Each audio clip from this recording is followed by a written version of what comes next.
Estar com vocês aqui hoje, falando sobre Flamengo, sobre os nossos planos. Vou frustrar algumas perguntas que talvez alguns de vocês já quisessem fazer na largada. Nosso diretor técnico será o português José Boto e nosso técnico será Felipe Luiz.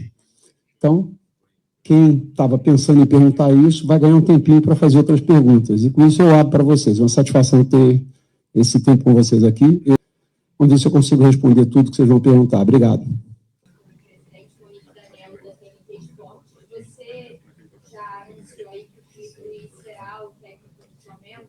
Eu queria saber se você já teve a oportunidade de conversar com ele, se vocês trocaram uma ideia. Acho que todo mundo te perguntou muito sobre isso desde que você foi eleito ali no dia da eleição, porque muito se falou ao longo desse processo eleitoral de uma possível saída ou não do Felipe, dependendo do que o seu diretor técnico pensasse para o futebol do Flamengo. Queria saber se você já teve algum contato com o Felipe, como é que você projeta, como você viu esse início de trabalho dele no Flamengo.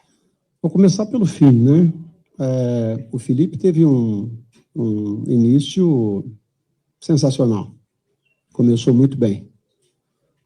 Eu tenho contato com ele há algum tempo. Nós conversamos algumas vezes, uma antes dele sair de férias. Depois de férias lá, conversamos também.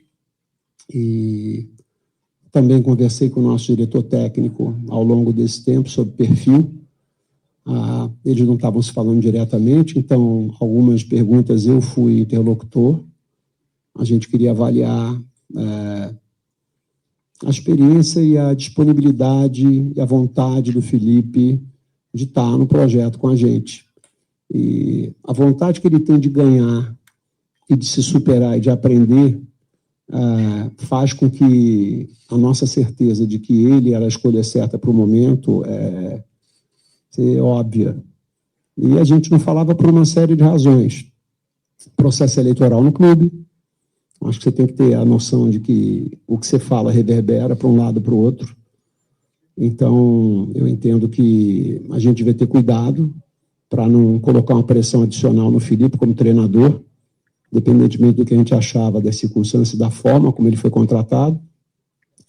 E também de entender o seguinte: nós queremos uma estrutura profissional. Então, você vai contratar um diretor técnico profissional, aí ele chega e fala: essa parede tem que ser pintada de branco. Você fala: não, mas aqui eu quero que seja verde. O que acontece no ato contínuo? Ele pinta a parede da cor que você quer. Quando as coisas dão errado, ele fala: mas, presidente, o senhor quis assim. Então, se é para ter um diretor técnico que vá submeter aos caprichos do presidente, é melhor você economizar o dinheiro do diretor técnico e você fazer.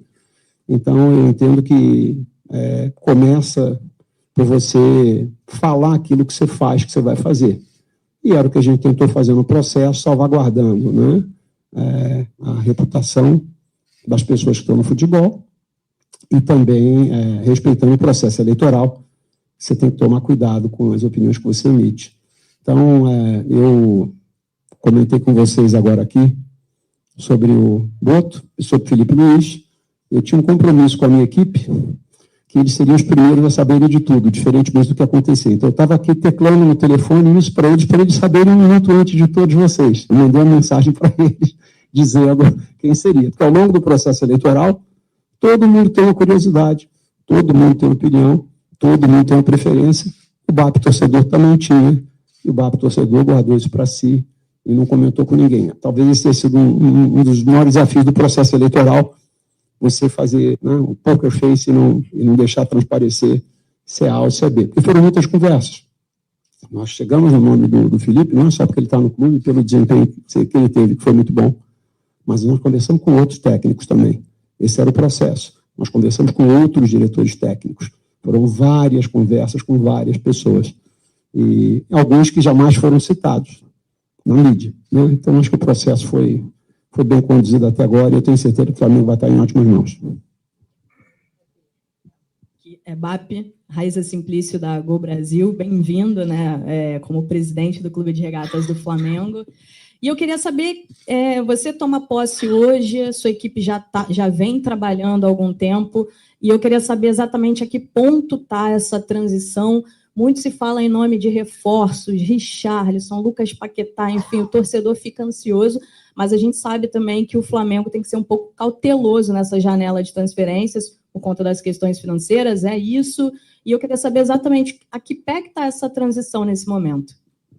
Bom, o Estatuto do Flamengo, uma das coisas que ele tem que mudar é que você faz a eleição no dia 9 de dezembro e a transição começa dia 18. Essa janela para o futebol brasileiro, na minha opinião, é a mais importante. Então, você perde 9 dias. Não que você não vá conversar, mas é mais ou menos como a corrida começou e você está dos boxes, você não largou ainda. Então, você pode conversar, mas você não tem a caneta para fechar com um atleta ou outro. Então, esse é um desafio.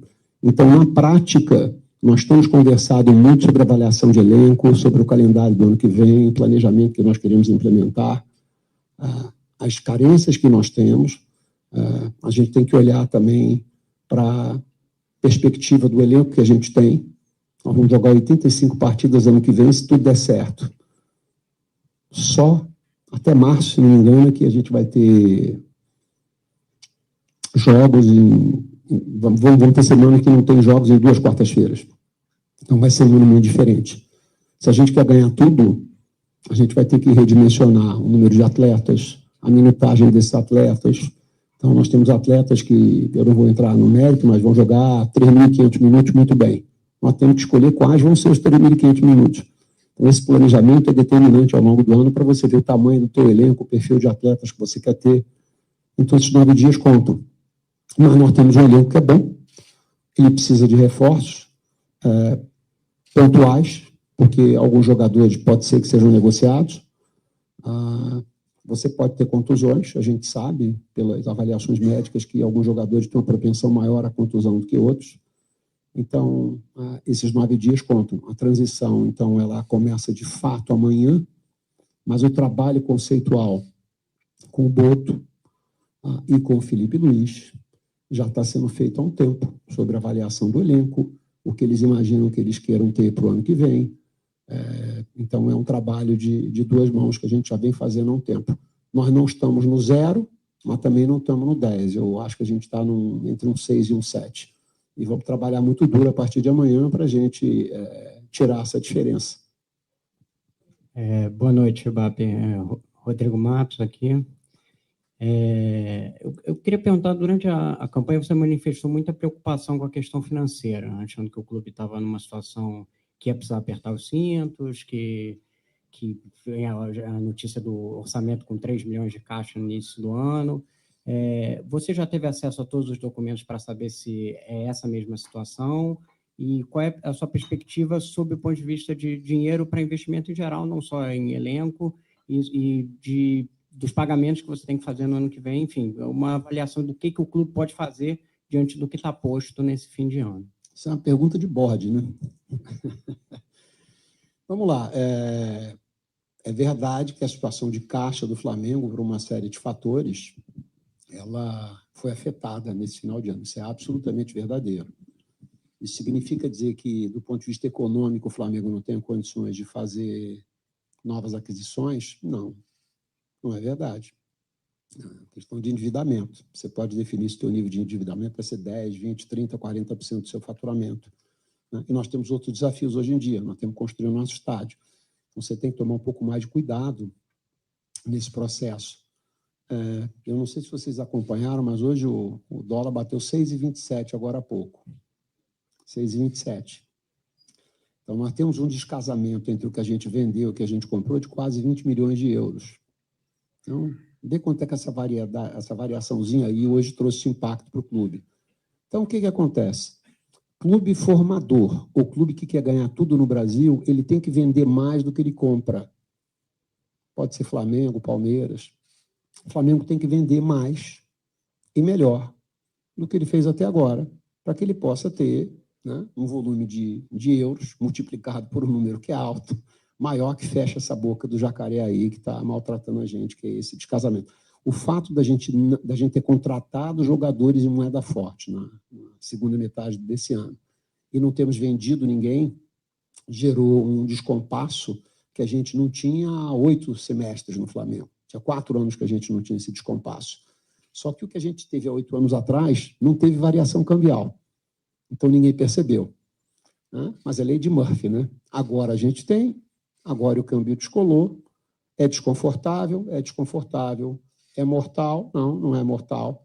Nós vamos ter que fazer alguns arranjos, né? E muitas vezes na vida você tem que dar um passo atrás para dar 2 à frente. A gente vai fazer esse ajuste o quanto antes para fugir dessa equação cambial. O câmbio mata. E a gente vai ter que, de alguma maneira, cuidar disso aí. É preocupante, mas não é grave. Aqui, boa noite, Bá. Seja bem-vindo ao Flamengo, Isabelle Costa Metrópolis. Quando o José Botto chega, né, qual o dia de previsão para ele chegar e quais são as principais mudanças que vocês pretendem já implantar no departamento de futebol do Flamengo? Como é que tem sido essa conversa? Porque você falou muito sobre profissionalizar o departamento de futebol. Qual tem sido a conversa com ele? Quais as mudanças vocês já preveem? Eu acho que não vou ter tempo de falar tudo que eu conversei com o Botto.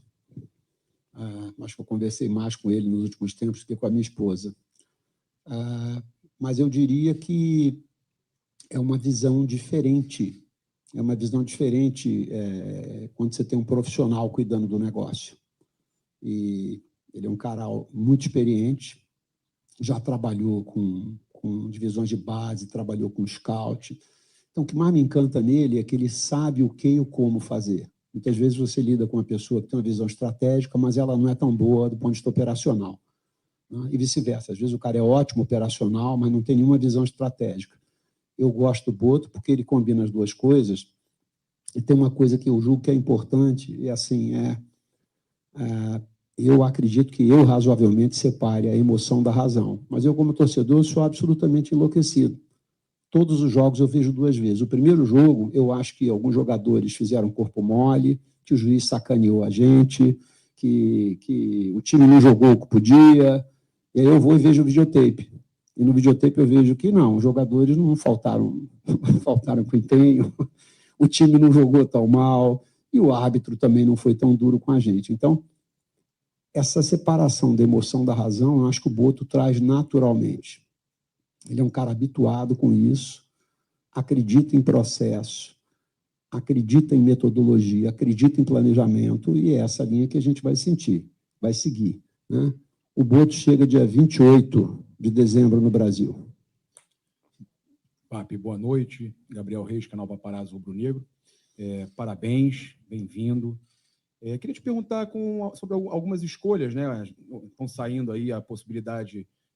vocês ainda não confirmaram, do Hinrichsen ser o vice-presidente de marketing, também o Rodrigo Paiva, né, saindo hoje da CBF.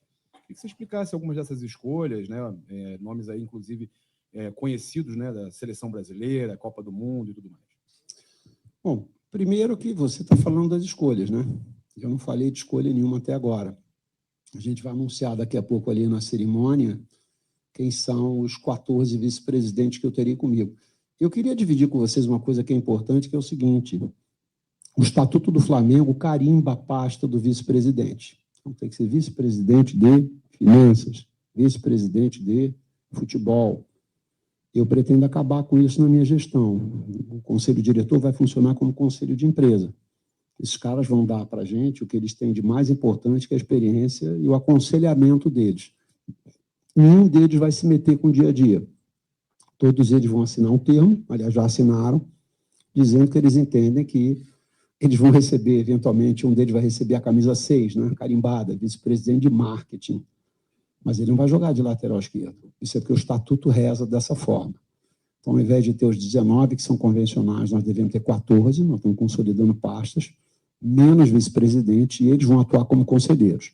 Ato contínuo, nos primeiros 90 dias da minha gestão, da nossa gestão, eu vou fazer uma moção ao Conselho Deliberativo, pedindo que eles sejam alterados de vice-presidentes específicos, para que estatutariamente você tenha conselheiros e que você coloque no estatuto essa profissionalização que eu trago por opção. Então, eu espero que o Flamengo dê um passo além nesse sentido. Muita gente fala, não, quando o clube é SAF, ele é muito profissional. Não tem uma linha no estatuto do Flamengo que diga que a gente não possa se organizar de maneira profissional. precisa ser SAF. Você pode fazer isso, não precisa de ninguém. Eu vou fazer por opção e, como eu espero deixar um legado para o clube, eu espero que o Conselho Deliberativo abrace essa possibilidade, encampe isso e que, ao final do primeiro trimestre do ano que vem, a gente tenha no Estatuto do Flamengo esse regramento de qual é o papel de cada um dos vice-presidentes do Conselho Diretor. BAP, aqui. Pedro Torre, ESPN, tudo bem? Tudo bem. Não, queria perguntar para você a questão de aprofundar um pouco mais nessa questão de reorganizar o futebol do Flamengo, porque você anunciou o Boto aí, e o vice-presidente de futebol, o Marcos Braz, ele sai, né? Uma questão estatutária, ele já tinha avisado, etc.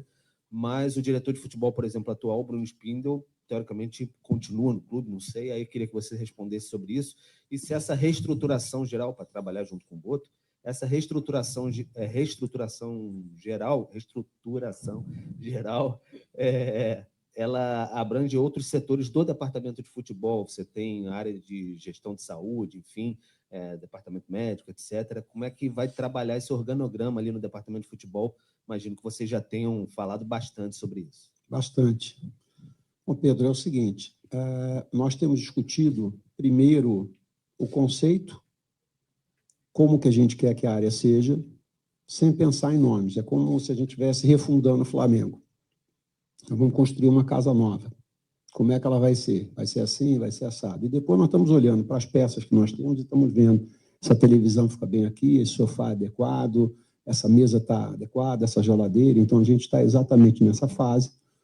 Por razões óbvias, o Boto conhece alguns desses profissionais sobre relatórios que a gente tem.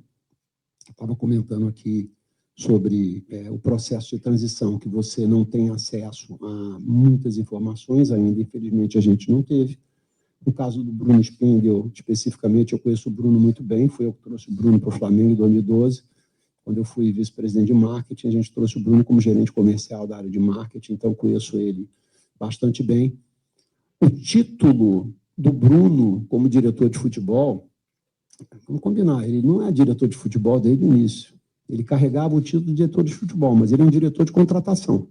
Ele é um diretor de negociação. Ele é um excepcional trader, tá certo? É um cara que entende muito disso. A gente está falando aqui de câmbio, de exposição a câmbio. É um dos caras que mais entende disso no Flamengo. Se eu tivesse que botar numa mão, é o Bruno. O Bruno veio de mercado financeiro, então o Bruno entende bastante disso. Mas eu gostaria que o Boto, chegando, tivesse contato com as pessoas para verificar se o desenho que a gente tem da estrutura se funciona com A, com B, com C. Então, como esta etapa não aconteceu ainda, o que eu tenho conversado com ele é a minha impressão sobre cada uma dessas pessoas. Mas o que eu tenho dito é o seguinte, olha, algumas pessoas eu conheço muito, outras eu não conheço nada, outras eu conheço mais ou menos. Eu entendo que você vai chegar e você vai, de alguma maneira, avaliar o seu time.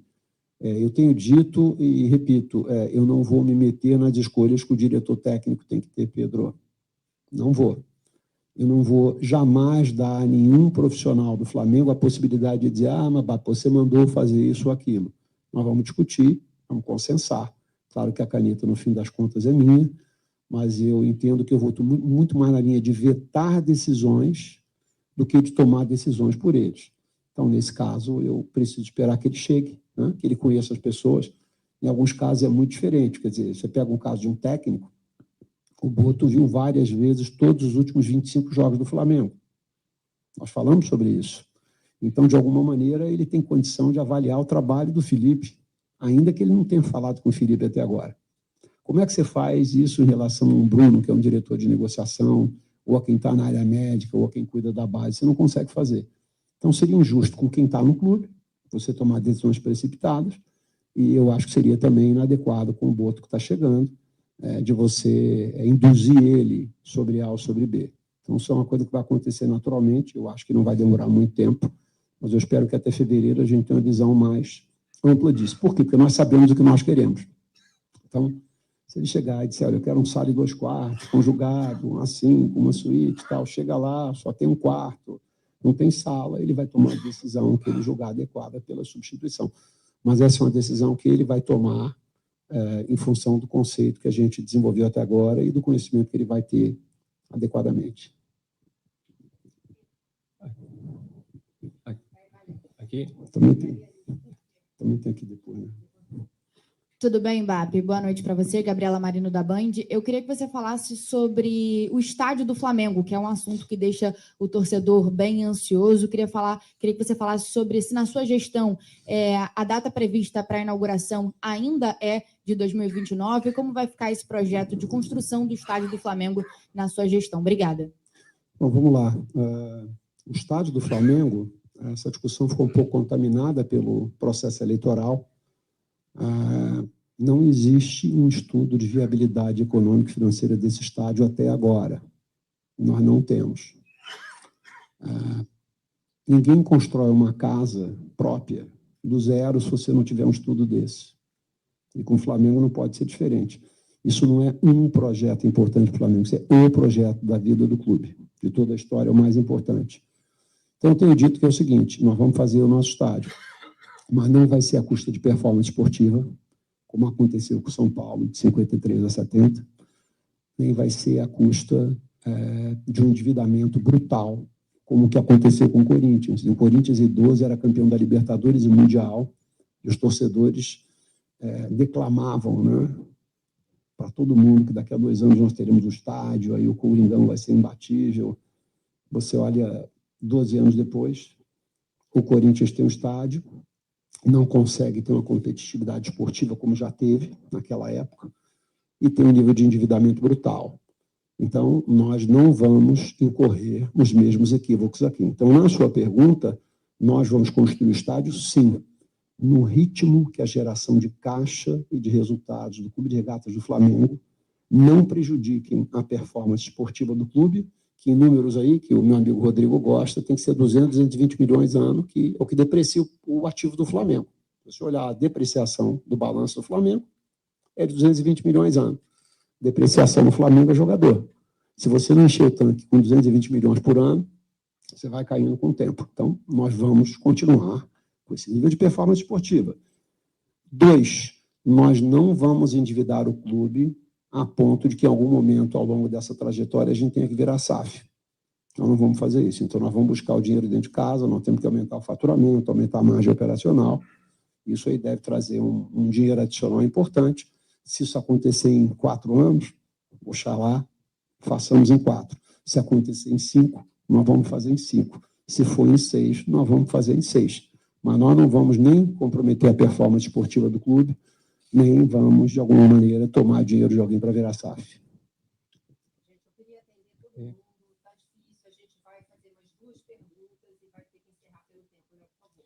Boa noite, BAP. Léo José, do Coluna do Fla. Eu sei que você já citou um pouquinho aí sobre a questão das finanças do Flamengo para 2025, mas eu queria saber algo relacionado mais específico ao futebol.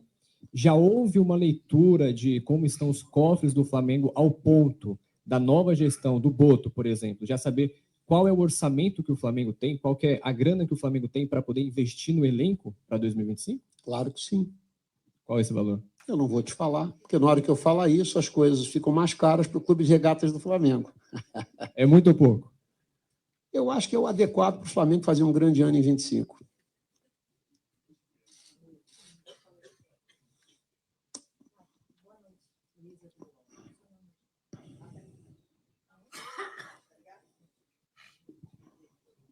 Aqui, Luiz Assado UOL.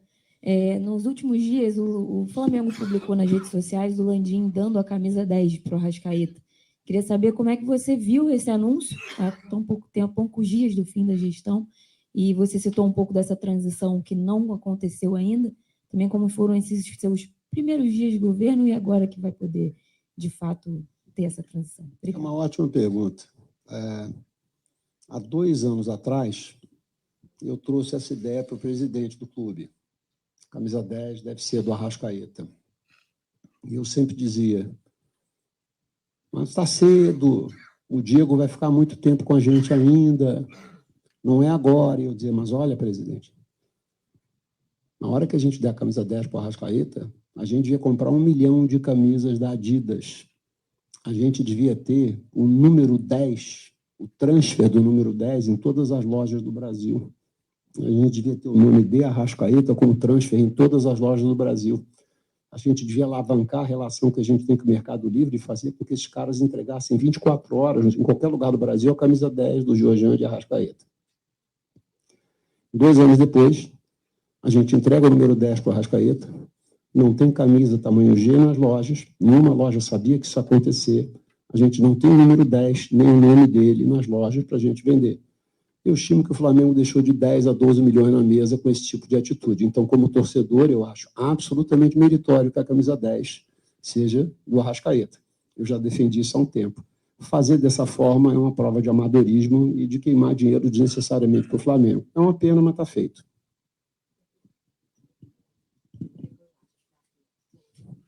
Fala, Felipe. Fala, presidente, tudo bem? Parabéns aí pela Obrigado. eleição. Boa sorte no Mengão. Eu queria perguntar sobre o papel, se você puder falar, do Rodrigo Tostes, que esteve com você, inclusive, lá no Barbacast comigo e com o Paparazzo Rubro-Negro. Saiu na imprensa que ele recusou, né, ou teria não aceito, digamos assim, o cargo de CEO. Enfim, se você puder falar um pouco sobre isso. Bom, seria melhor que ele falasse sobre isso, né? O Tostes é um amigo de vida, um companheiro de 15 anos de jornada rubro-negra. Eu me envolvi, de fato, com o clube em 2009, quando eu comprei meu título, e eu devo ter conhecido o Tostes uma semana depois de comprar o título. Uma relação de amizade, de cumplicidade, de longuíssima data. O Tostes está num momento da vida dele que eu já vivi esse momento, né, de você querer, mas não poder estar assumindo determinados desafios.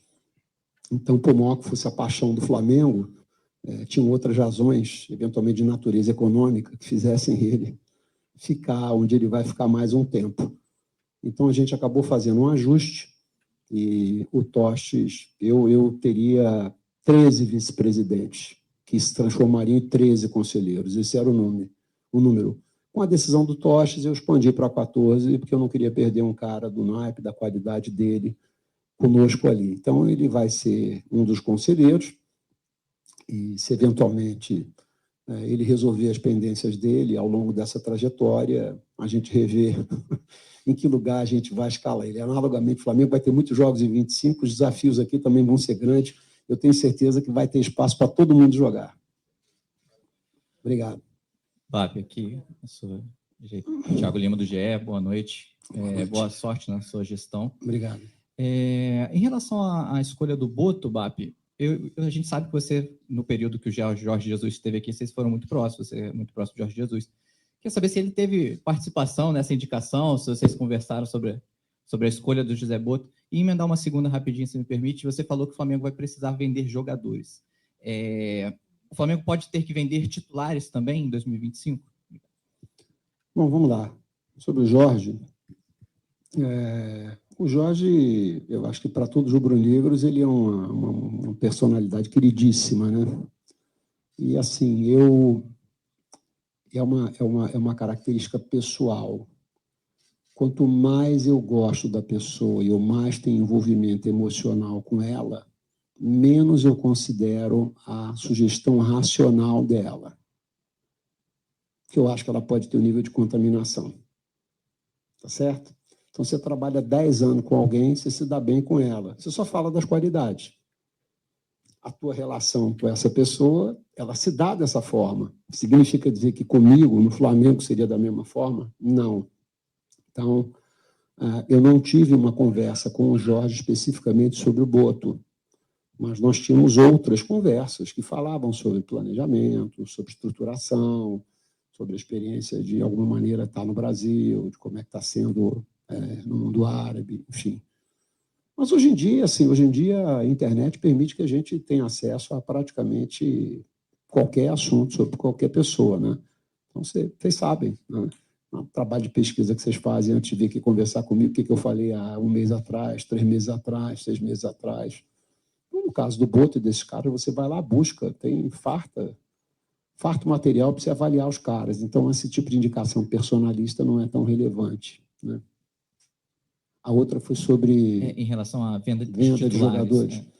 Eu te diria o seguinte, se você for olhar nos últimos 5 anos, o Flamengo, o maior volume de dinheiro não veio necessariamente de titulares, veio de jogadores que estavam subindo, que eram promissores e que estavam indo para frente. Então, às vezes, o jogador que é titular, que está com 30, 31 anos de idade, que falta um ano para acabar o contrato dele, apesar dele ser muito importante para você, do ponto de vista econômico, ele não tem tanto valor para quem vai comprar, porque você tem 30 e ele vai ser de 4 anos, talvez aos 34 ele não esteja performando dessa forma, então você, jogador no início da carreira dele, ele tem um valor maior, porque pela expectativa que ele pode ter no futuro.